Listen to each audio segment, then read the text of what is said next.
What's good, YouTube, and welcome back to the channel. Today we're going to be doing a post YCS Anaheim tier list video. So at the time of recording, YCS Anaheim just passed this last weekend, and with that we saw the first event that included the crossover breakers set, which was a very anticipated set, releasing the Rizal and Malice strategies into the TCG environment, and we were able to see them completely break expectations and for some people meet expectations and become the two top front runner decks of the actual event.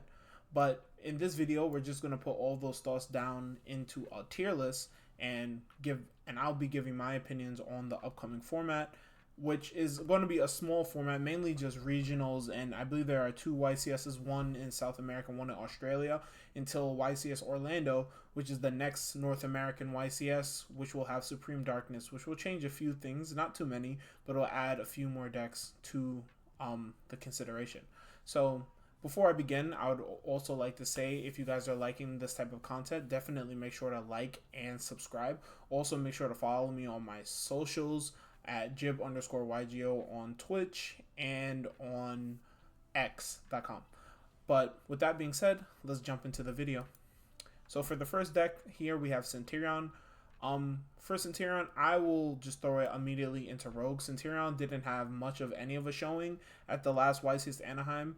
I feel like the deck was already fringe in the last format, and I didn't know if it was necessarily that great. It did see some success after YCS Niagara, with Pat going undefeated with it in Swiss, but it's slowly died down since then, and with YCS Anaheim coming to a conclusion and we seeing no Centurion in the top cut, I think it's safe to assume that the deck will be fringe for some time in the future. The next deck is Chimera. I think that Chimera before YCS Anaheim, which also was the reveal of the ban list, which is now in effect, I would have put Chimera in the lowest category, or one of the lowest categories. But I think now, with the release of the ban list and a lot of the decks from last format taking a big hit, which we'll talk about soon, we'll kind of move these decks down here. I think Chimera has some room in order to kind of creep its way up into the meta game. I don't think that Chimera is the greatest deck out there, but I do think that with some of the hits to the other decks, that Chimera definitely has a chance in order to thrive in the upcoming format. The next deck is Fire King. So Fire King didn't do amazing at YCS Anaheim. I believe Snake Eye / Fire King decks only had one top in the top 32, and with the banning of original Sinful Spoil, I think it's safe to say that the Snake Eye cards have been removed from the metagame, along with Diabellstar for the time being. But at least for Fire King, they still have different options. You can play more copies of Ponix, more copies of Ulcanix, and kind of transition more to a pure Fire King deck. But I think that we're in a format which is too fast for a deck like that to work. I do think that it does have some potential in the future if we get into a slower format a few months down the line. But for now, I just don't think that Fire King is in that great of a slot. I think the same thing could be said for Pure Snake Eye. I think Pure Snake Eye is not good enough anymore. Diabellstar not being able to get you to original to bridge Snake Eye cards, Snake Eye Ash and Poplar being at 1, I think it's just too many detrimental hits to the deck, and I think that the deck is just not very good. Sadly, I think we have officially reached the end of the Fire era in the form of the Snake Eye deck. I think the Snake Eye deck is officially dead. The next deck that we have here is Goblin Biker.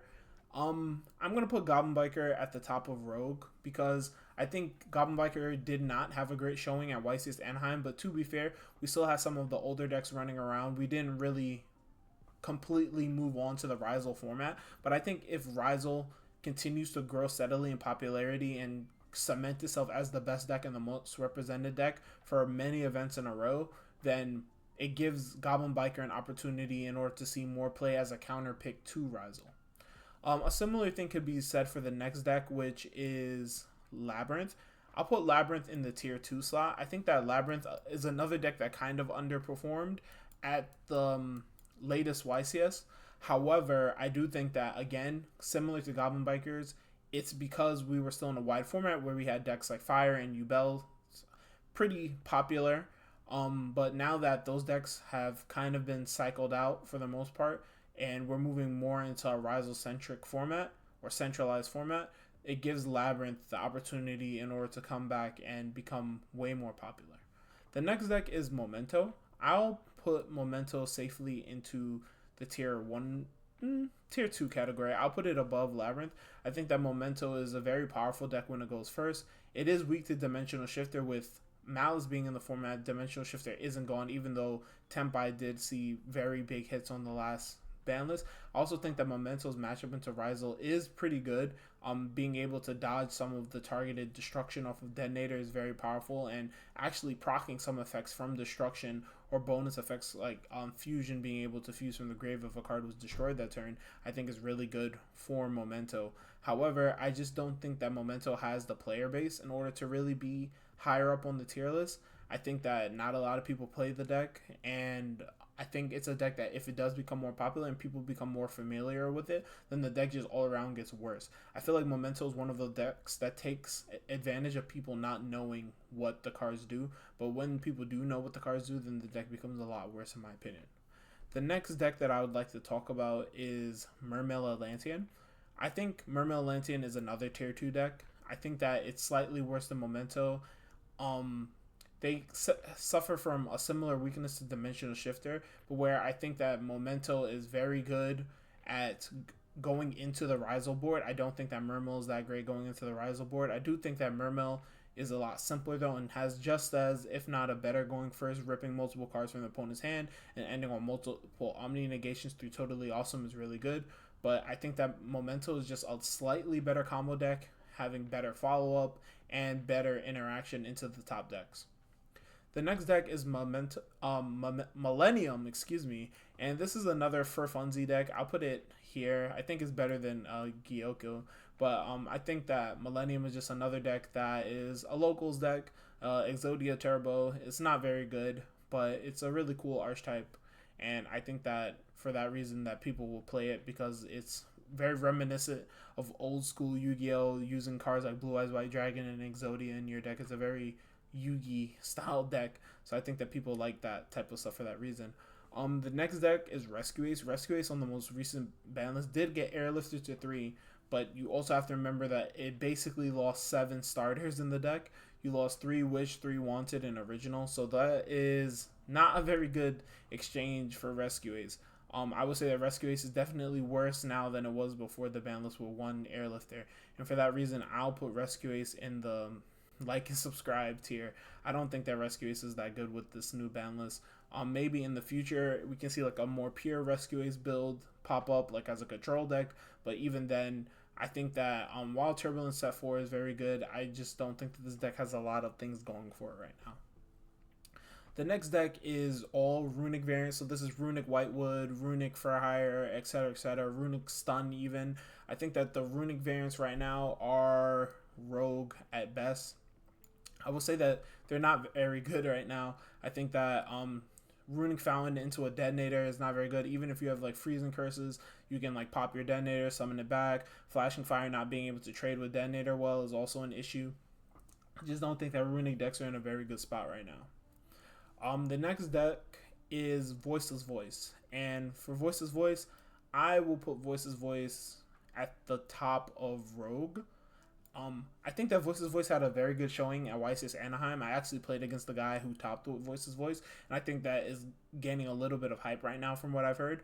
But I just don't think that the deck is that amazing. I think that the deck has a high floor but a low ceiling, and that's pretty good in these type of formats. But I just don't think that Voice's Voice will continue to have numbers in the top cut. I feel like Voice's Voice is always that deck that really only has like one person topping per event.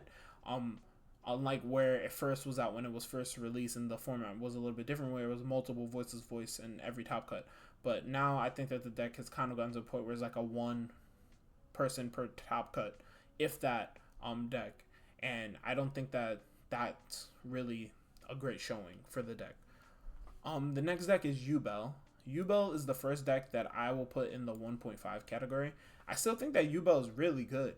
I think one Phantom, while being a hit, I think that there are ways to recycle your Phantom. I think that having 3 Spirit Gates is a big boost to the deck's grind game. I felt like when Spirit Gates went to 1, the deck was still broken, but removing that 1 Spirit Gate and like removing the Nightmare Pain and basically not being able to recur your Nightmare Pain from the graveyard if it was removed, and losing 2 more starter cards because you really would rather open up Spirit Gate as opposed to Beckoning Beast. I felt like it was a big hit to the deck, but now with Spirit Gate back at 3 in the deck gaining that little bit more of a grind game, I think that the deck is still fine. And I think that it's a really powerful deck. I think that out of all the decks that got hit on the last ban list, it's the biggest winner. Still being quite playable in my opinion, while definitely taking a hit. The next deck is Ritual Beast. Ritual Beast is a deck that I'd put at the bottom of tier 2. I don't feel comfortable putting it at Rogue because I do think it is better than most of the decks that are below it. But I think that this deck has gotten way worse than it was around National Season. With 3 copies of Lancia being in most people's side deck as a counter and a Malice. Also cards like Fuwaro, Symbol Charmy, both being incredible against this deck. I feel like this deck struggles a lot right now in the competitive environment. But I do think that the deck is just all around better than most of the decks below it, so I don't want to put it lower than tier 2, but it'll probably be at the bottom of tier 2. The next deck is Tenpai Dragon, and Tenpai Dragon got smoked on the last ban list. I would say out of any deck on the last ban list, Tenpai Dragon got hit the hardest, with Chandra going to 1 and Sengen Kaiman going to 1. So hitting the deck's best monster and the deck's best Speller Trap next to the field spell, obviously, but that was hit on the last ban list. Yeah, Tenpai, I don't know if Tenpai is good anymore. Obviously, you still have your OTK lines. The OTKs are all still possible that were there before. Your consistently is just heavily hindered. And the deck was already kind of frigid. I know that it got second at YCS Anaheim, but I don't think that all around the deck was that amazing. I think it was a fine pick for this event. But I think post banlist is getting even worse, and people are already playing barrier in all of their sides. And Shifter was better for this event than it is going to be post banlist because the format is going to be more centralized around Ryzel and Malice. So you're going to more likely play against Malice where your Shifter is bad. So I think that for all those reasons, I think that Tenpai definitely has taken a hit, but I won't put it in this lowest tier because I feel like some people will still play it and maybe play cards like Mass Dragon, because I've seen that card see some play in the OCG. You still have multiple copies of Doro Drago. You can start maxing out on Doro Drago in order to try to get those starters back. So I will put the deck in Rogue for now. I don't know exactly where I'll put it in Rogue, but I'll probably put it higher up in Rogue as a Rogue strategy. You still have access to all your non-engine, all your breakers. So I still think that some people will try to play the deck even though the deck is heavily hindered. But yeah, it's definitely a fall from grace from where it was before the ban list and before crossover breakers, where before crossover breakers it low-key had best deck status in my opinion, or second best deck status. Now it's kind of fallen off heavy. The next couple of decks are the kind of the decks to talk about. The first one that I wanted to talk about is actually this one, which is the breakout deck from YCS Bologna, which was Kashtira Fiendsmith. Kashtira Fiendsmith, in my opinion, going into this next format, is definitely a tier 1.5 deck. The deck is just really good. You have a lot of room for non-engine, very low to the ground, mid-range deck. The Kashtira cards just trading well into hand traps, along with Lacrima just trading well into hand traps, setting up Fiendsmith in Paradise and Desiree, and having OTKs going second with the Fiendsmith Link 3. It's just a very interesting deck. And I think it'll continue to see a lot of play. I felt like I saw a good amount of play at YCS Anaheim, and I think it will just continue to see that much play, especially in Europe where the deck was kind of conceived. I think that the deck is just a very solid deck all around. The next deck is Fiend Link. This is the deck that Joshua Smith just played at YCS Anaheim, and it is also the deck that actually won Bologna. The deck that won Bologna wasn't the Kashtira version, but instead the Magical Musket pure light Fiend deck. I think that this is definitely a tier 1.5, if not a tier 1 deck. It's just a very solid deck. It has a very solid Ryzel matchup, very grindy, slow gameplay with a lot of hand traps. It's a good deck in my opinion, and I think it slightly edges out the Kashtira version.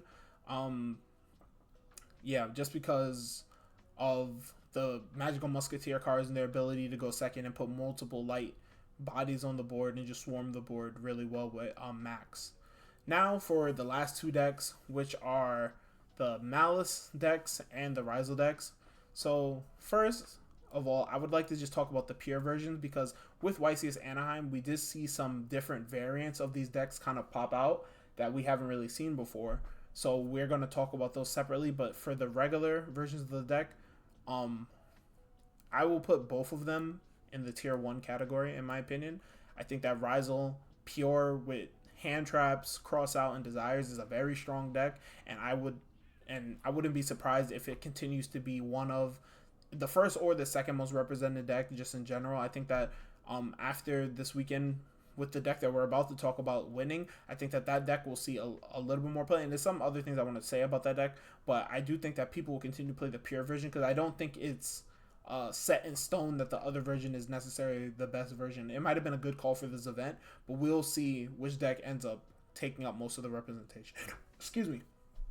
The next deck that I want to talk about is the Rizal Fiendsmith deck, and I'll put it in deck to beat. I think that this is the deck to beat going into the upcoming format. It did just win the first event of the new format, Triff winning the entire event with it. So I think that people's interest in the deck and its popularity will be at an all-time high. I think that people usually just gravitate towards what won the last event, so I wouldn't be surprised if this deck pops up all over regionals and the upcoming 2 YCSs. It's a very solid deck. It kind of aims to solve some of the issues that the pure Rizal deck has, with losing to Barrier being the main one, putting in a secondary engine of the Fiendsmith cards in order to get access to Desiree when you get barriered, and when you're going first, being able to bridge your Rizal cards to your Fiendsmith cards with Excitanaut and Lacrima being a level 4 is just a lot of really cool synergies, and I think that is definitely the deck to beat going into the next format.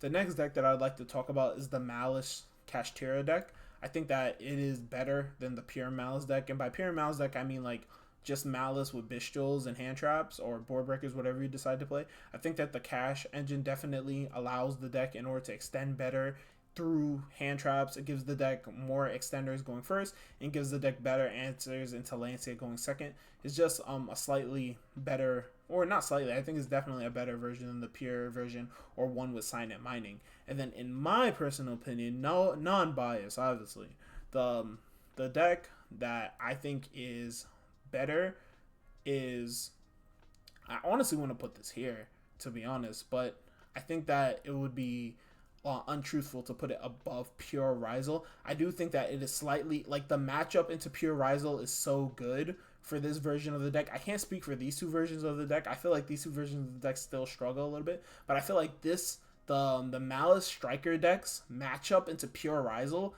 is so good that I think it's honestly a better deck than pure Rizal. I'm super comfortable playing this deck into Rizal. This is the deck I want to play against. I think the matchup into the Fiendsmith version has to be tested more, but I think that the Malice Striker deck into pure Rizal is just so unfair for the Rizal player. They just get blown out the water so often by this deck. This deck is so explosive, being able to draw multiple cards with Allure of Darkness and engage, playing multiple breakers like Book of Eclipse and Thrust and etc. etc. The Striker engine not conflicting at all with Shifter. It's just a really powerful deck, and I'm really proud of this deck. And I honestly think that it is, next to the Kashtira Fiendsmith deck, I think it's the second best deck. I think it's better than pure Rizal, but I do think that pure Rizal will see more popularity, so I'll put pure Rizal here. I'll put pure Rizal in deck to beat, honestly. I think it deserves that because Rizal in general is the deck to beat, but I think that if it just comes down to which decks do I think are the best, I think that the pure Rizal deck, or not the pure Rizal, the Rizal Fiendsmith deck and the Malice Striker deck are definitely the best decks of the format, but just for the sake of the categories deck to beat, I think that pure Rizal and Rizal Fiendsmith are the decks to beat, but I do think that Malice Striker is the second best deck to the Rizal Fiendsmith deck. But with that being said, I hope you guys enjoyed this type of video, and I hope to see you guys in the next one. Peace.